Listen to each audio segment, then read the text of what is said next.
اعوذ باللہ من الشیطان الرجیم بسم اللہ الرحمن الرحیم وَأَوْفُوا بِالْعَهْدِ إِنَّ الْعَهْدَ كَانَ مَسْئُولًا صدق اللہ العظیم۔ الصلاۃ والسلام علیک یا سیدی یا رسول اللہ وعلی آلک واصحابک یا سیدی یا حبیب اللہ۔ انتہائی واجب الاحترام محترم و مکرم خواتین و حضرات، آج وعدے کو پورا کرنا، اس حوالے سے قرآن و حدیث کی روشنی میں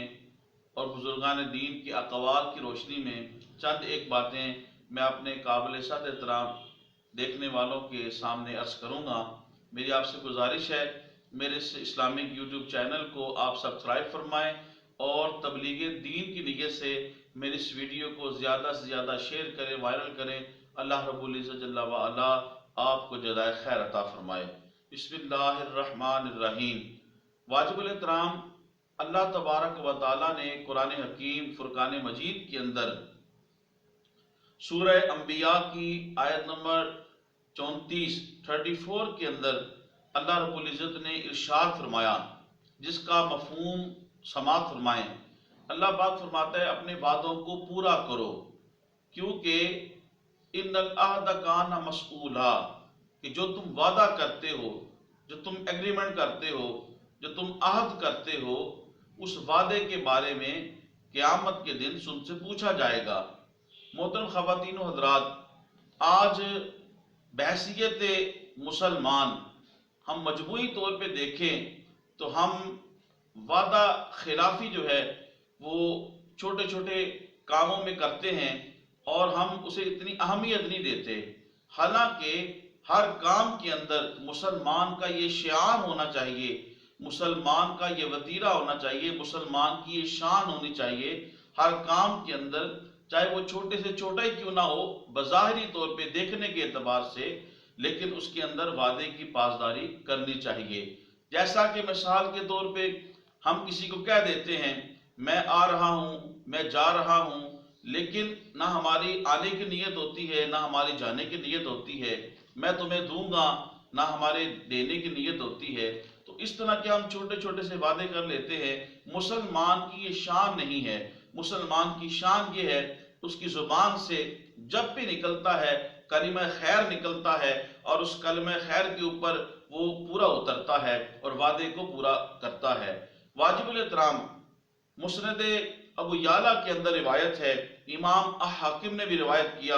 اسی طرح تھوڑے سے مختلف الفاظ کے ساتھ بہقی نے بھی اس کو روایت کیا۔ حضرت انس بن مالک رضی اللہ تعالی عنہ سے روایت ہے،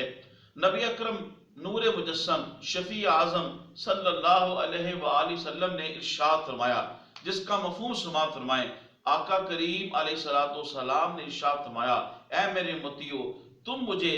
ان چیزوں کی ضمانت دے دو، میں محمد صلی اللہ علیہ وآلہ وسلم اپنے ذمہ کرم سے تمہیں جنت کی بشارت دیتا ہوں، تمہیں جنت کی ضمانت دیتا ہوں۔ وہ کام کون سے ہیں؟ تاجدار کائنات صلی اللہ علیہ وآلہ وسلم آپ ارشاد فرماتے ہیں، جب بات کرو جھوٹ نہ بولو، جب بھی بات کرو سچی بات کرو۔ فرمایا کہ اس چیز کی گارنٹی تم مجھے دے دو، میں جنت کی گارنٹی تمہیں دے دیتا ہوں کہ جنت تمہارا مقدر ہے۔ سبحان اللہ، اللہ اکبر کبیرہ، یہ زبان رسالت ہے جس کے بارے میں مجدد دین ملت شاہ احمد رضا خان بریلوی رحمۃ اللہ علیہ فرماتے ہیں، وہ زبان جس کو سب کن کی کنجی کہیں، اس کی نافذ حکومت پہ لاکھوں سلام۔ اللہ اکبر کبیرہ۔ محترم خواتین و حضرات، پھر آقا علیہ السلام ارشاد فرماتے ہیں جو ہمارے موضوع کے ریلیونٹ اور موضوع کے متعلق ہے، فرمایا کہ جب وعدہ کرو تو پھر اس وعدے کو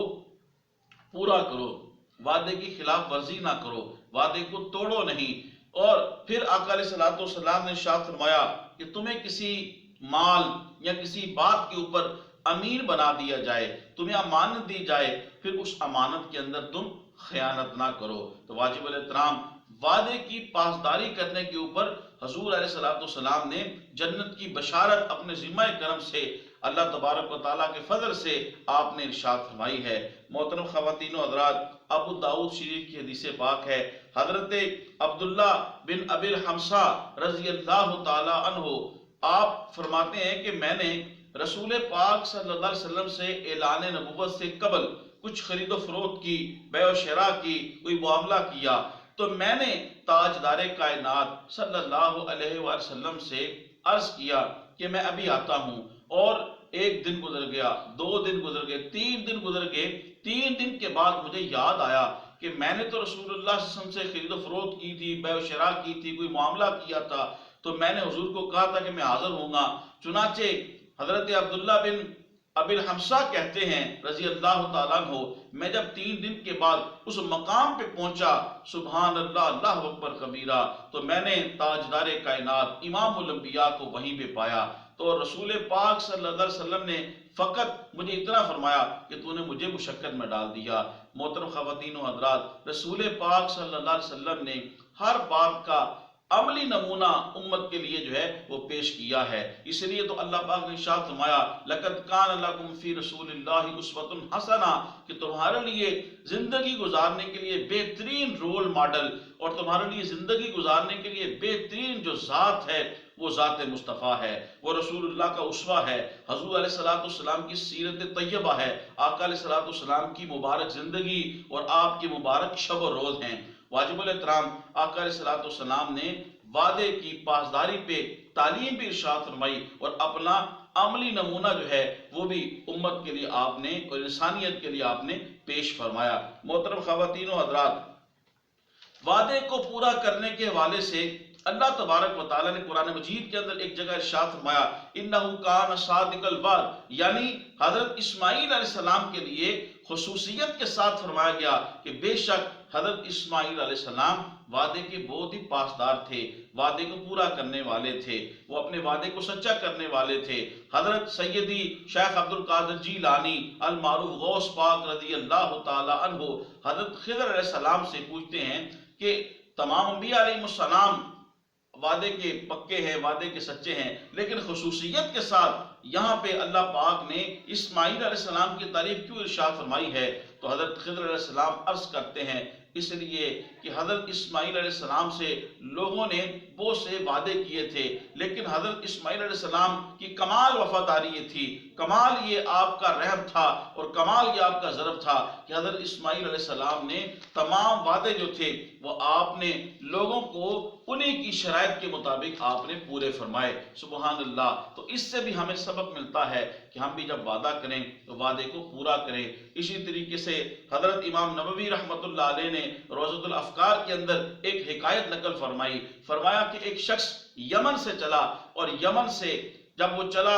زیارت حرمین شریفین کے لیے رسول اللہ صلی اللہ علیہ وسلم کی بارگاہ میں حاضر ہونے کے لیے، تو یمنی لوگوں نے کہا کہ اے شخص، اے خوشبخت شخص، جب تم رسول اللہ کی بارگاہ میں پہنچنا تو حضور کی بارگاہ میں، سیدنا امیر المومنین عمر بن خطاب رضی اللہ عنہ کی بارگاہ میں، اور رمز شناسہ مصطفیٰ، نائب مصطفیٰ، وزیر مصطفیٰ حضرت سیدنا ابوبکر صدیق رضی اللہ تعالی عنہ ان نفوس قدسیہ کی بارگاہ میں ہمارا بھی سلام عرض کرنا۔ وہ چنانچہ حضور کی بارگاہ میں پہنچا، اپنا سلام دیا، لیکن ان یمنی لوگوں کا سلام ان تک حضور علیہ السلام کی بارگاہ تک پہنچانا، حضور کو سلام عرض کرنا بھول گیا، اور مدینہ المنورہ سے مکہ المکرمہ کے لیے قافلے کے ساتھ روانہ ہو گیا۔ جب وہ تھوڑا سا دور گیا اور درمیان میں پہنچا تو اسے یاد آیا کہ مجھے تو یمنی لوگوں نے کہا تھا حضور کی بارگاہ میں، اور حضرت امیر المومنین عمر بن خطاب، حضرت ابوبکر صدیق رضی اللہ تعالیٰ عنہما،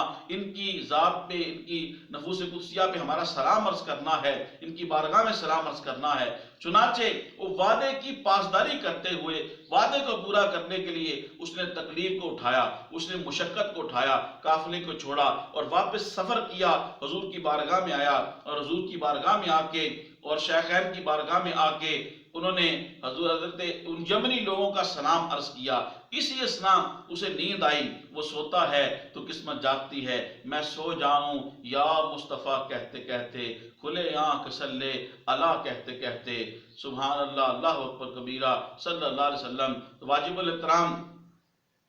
جس خواب میں ہو جائے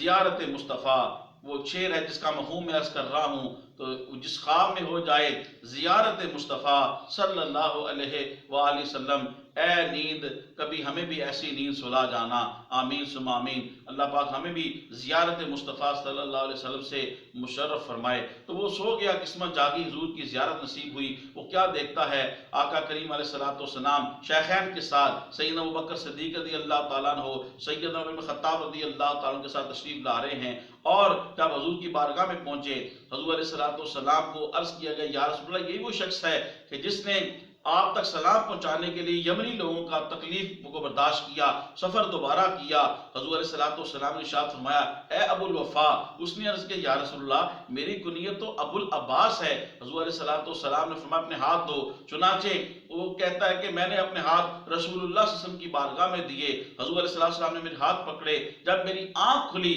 تو میں وہ جو لوگ مجھ سے پہلے قافلے والے مکہ المکرمہ چلے گئے تھے،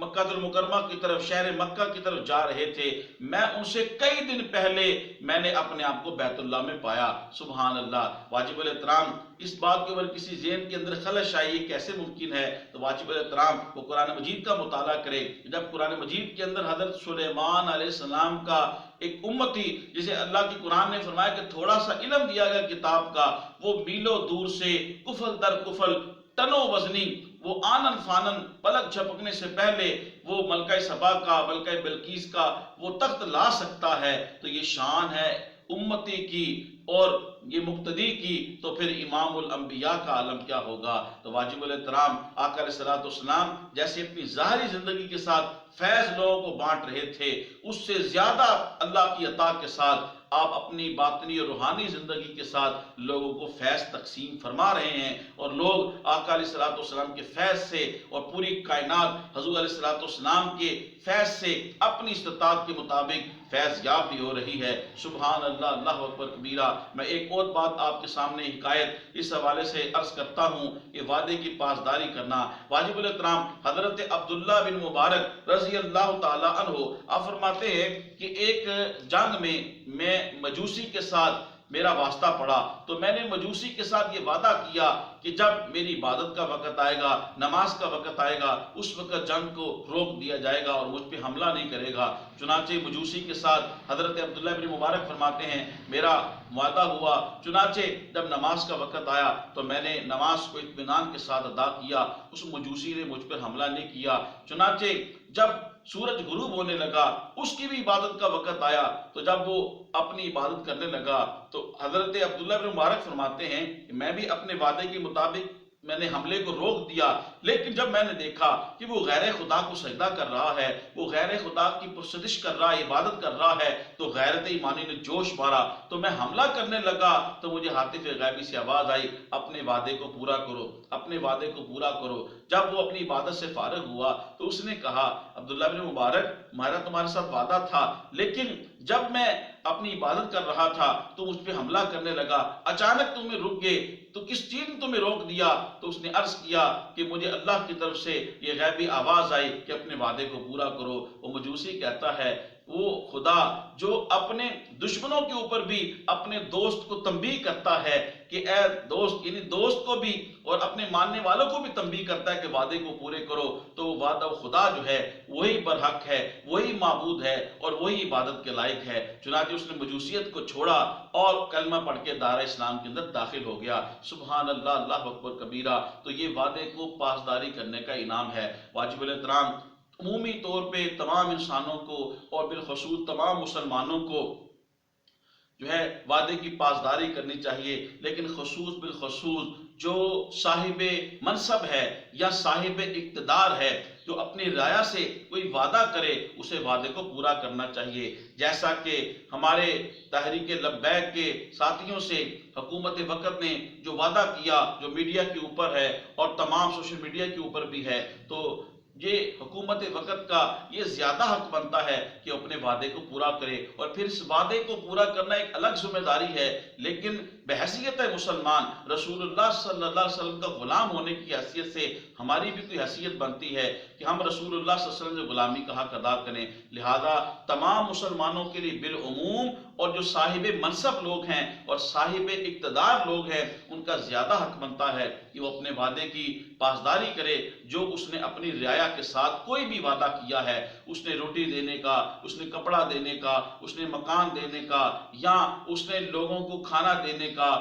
یا لوگوں کے لیے آسانیاں پیدا کرنے کا جو جو وعدہ کیا ہے اسے اپنے وعدے کو اپنی رعایا کے ساتھ پورا کرنا چاہیے۔ اللہ تعالیٰ تمام مسلمانوں کو اور بالخصوص جو صاحب منصب ہیں، صاحب اقتدار ہیں، انہیں اپنے وعدوں کی پاسداری کرنے میں اللہ پاک ان کے لیے اسباب پیدا کرے، انہیں آسانیاں عطا کرے اور انہیں وہ جوش و جذبہ عطا کرے جو رسول اللہ صلی اللہ علیہ وسلم نے اپنی عملی زندگی سے، آپ صلی اللہ علیہ وسلم نے اور صحابہ کرام رضوان اللہ علیہ مجمعین نے ہمیں اپنی عملی صورت کے ساتھ ہمیں وعدے کی پاسداری کا جو جذبہ ہے وہ ہمیں دیا ہے۔ آمین۔ وما علیہ الا البلاغ المبین۔